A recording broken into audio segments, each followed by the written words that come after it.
there's several other ways that I want to share how you can overcome holiday grief. One, I want to share that we want to make sure that we count our blessings.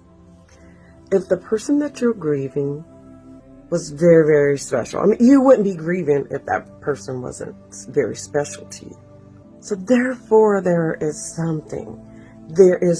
a long history of things that you are thankful for that person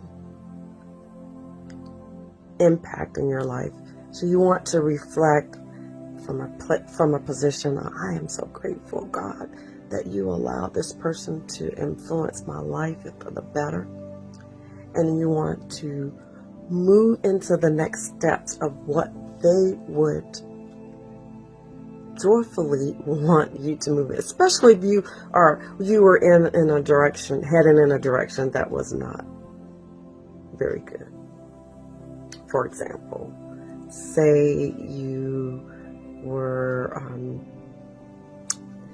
you were not like treating somebody respectfully, and they would always say, Johnny, you gotta straighten up your behavior. You really have to treat Susie better. And from that point will play in your mind of what the person that you're grieving, the things that they said to you will stick. It will play in your mind. And so you just grab a hold to those positive, grateful moments and apply it to your life.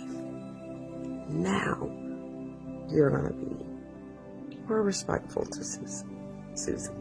You're not going to be mean to her, or you're not going to be disrespectful to him. Whatever that thing that they did in your life, impact your life with words, with their actions, with whatever it is.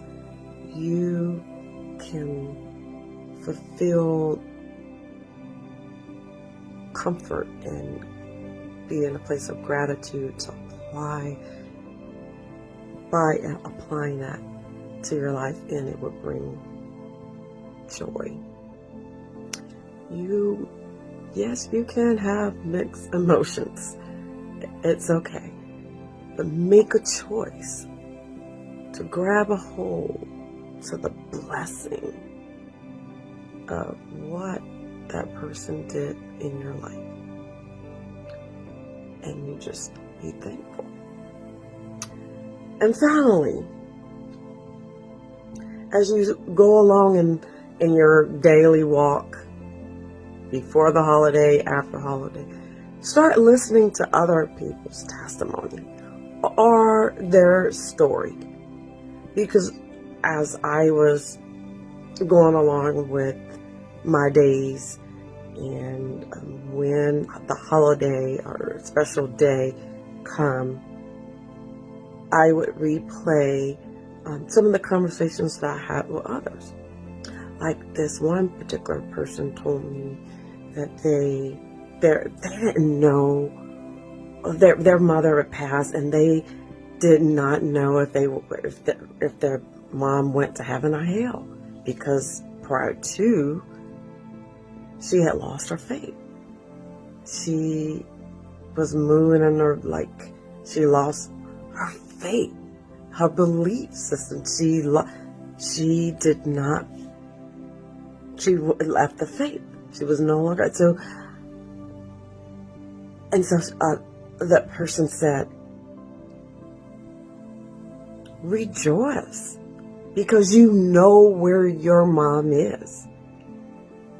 I have this empty feeling, this thought that comes to my mind of where my mom is. But you know that your mom was a believer. You know she walked the walk and talked the talk and lived the lit life. So you can rejoice that your mother is in heaven. And so I was like, yes, I got to go back to the scripture and remember that as in Thessalonians, 1 Thessalonians, 2 Thessalonians, it talks about that as a believer, we count it out all joy, that we weep with hope because we know where that person is, that believer is. And so I was like, okay, the closer I get with God, the closer I get with my mom. So now you turn your thinking from a perspective of gratitude that I know where my loved one is. And this is not the end. It's just until next time. Until the next time. Until I change over to the place that I have to keep myself in order in the life of a believer so that I can rejoin back with my loved one. So keep the faith. Just be reminded how blessed you were and still is to have a loved one in your life. Yes, it does hurt. Yes, you're going to cry.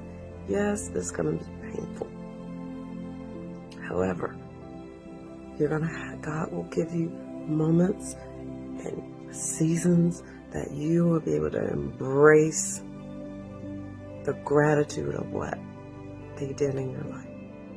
And grief will not linger. Joy will come back into your life. You may not be smiling today.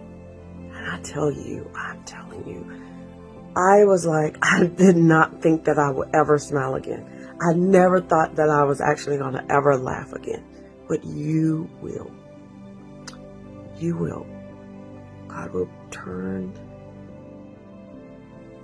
the ashes of light, the beauty of joy in your life.